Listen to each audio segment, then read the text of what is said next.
حضرت علی رضی اللہ تعالی عنہ کی خدمت میں ایک شخص آ کر کہنے لگا، یا علی، موت کے آخری وقت جب موت بالکل قریب ہو تو اس وقت کیا ہوتا ہے؟ بس یہ کہنا تھا تو حضرت علی نے فرمایا، جب انسان کی زندگی پوری ہونے لگتی ہے، موت کا وقت آ پہنچتا ہے، تو اس وقت انسان کے وجود میں بغاوت پیدا ہو جاتی ہے۔ تو وہ کہنے لگا، یا علی، کون سی بغاوت؟ تو حضرت علی نے فرمایا، جو نعمتیں اللہ نے انسان کو فرمایا وہ سب اس کی بات ماننا چھوڑ دیتی ہے، اور اس کا جسم صرف ایک گوشت کا لوتڑا بن جاتا ہے۔ انسان کا روح جسم میں اپنے آپ کو اکیلا محسوس کرتی ہے۔ اس وقت انسان کو محسوس ہوتا ہے کہ یہ میرا ہی جسم میرا ہی بات کیوں نہیں مان رہا۔ اس وقت انسان کی روح یہ کوشش کرتی ہے کہ وہ جسم کو اٹھائے، وہ جسم کو منائے، لیکن افسوس جو اسے وقت ملا وہ پورا ہو چکا ہوتا ہے۔ اب وہ انسان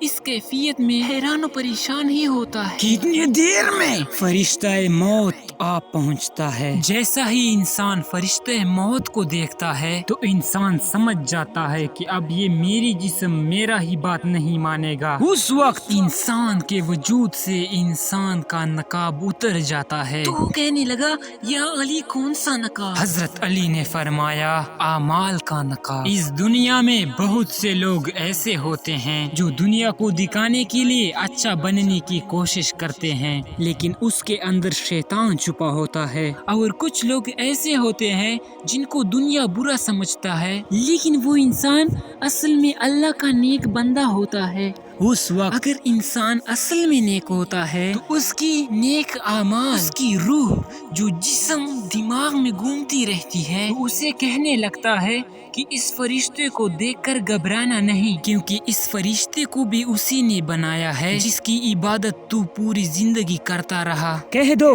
کہ تو اسی اللہ کو مانتا ہے، کہہ دو کہ تو اسی رسول پر ایمان لاتا ہے جو یہ فرشتہ بھی ایمان رکھتا ہے۔ اس وقت ایمان والا انسان یہ کہہ دیتا ہے کہ اللہ کی سوا کوئی عبادت کے قابل نہیں، اور محمد صلی اللہ علیہ وآلہ وسلم اس کے رسول ہیں۔ یہ سن کے فرشتہ موت مسکرانے لگتا ہے اور سمجھ جاتا ہے کہ یہ بندہ مومن ہے، اور اس کی روح ایسی نکلتی ہے جیسے کوئی خوشبودار پھول کی خوشبو کو محسوس کرے۔ لیکن کوئی اگر اعمال صرف دنیا کو دکھانے کے لیے کرتا رہا اور اصل میں وہ انسان اللہ اور اس کے رسول پر ایمان نہیں رکھتا تھا، تو اس وقت اس کے اعمال شیطان کی شکل اختیار کر لیتے ہیں، اور شیطان کہنے لگتا ہے کہ میں کامیاب ہو گیا، میں نے تمہیں گمراہ کیا اور میرے کہنے پر اپنی خواہشوں کے پیچھے بھاگتا رہا۔ اب دیکھ، یہ وہی وقت ہے جس کو تم سے وعدہ کیا گیا تھا، اور میں نے بھی تیرے اللہ سے وعدہ کیا تھا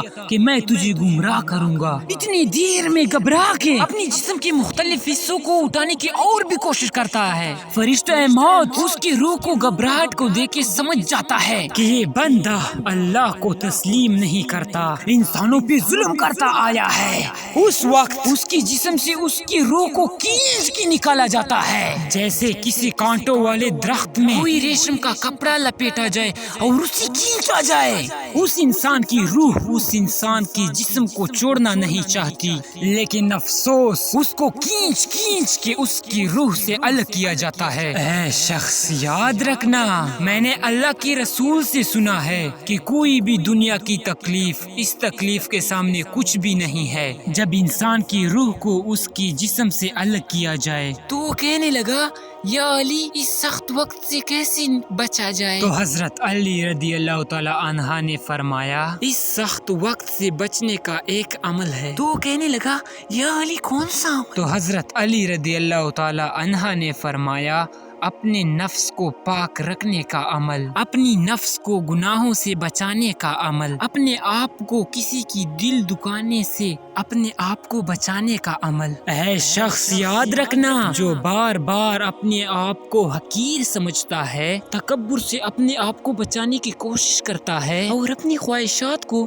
دوسری کی ضرورتوں پر قربان کرتا ہے، وہ اس وقت مطمئن ہوگا اور اس کی روح ایسی جسم چھوڑے گی جیسے آٹے میں سے بال نکلتا ہے، جیسے آٹے میں سے بال نکلتا ہے۔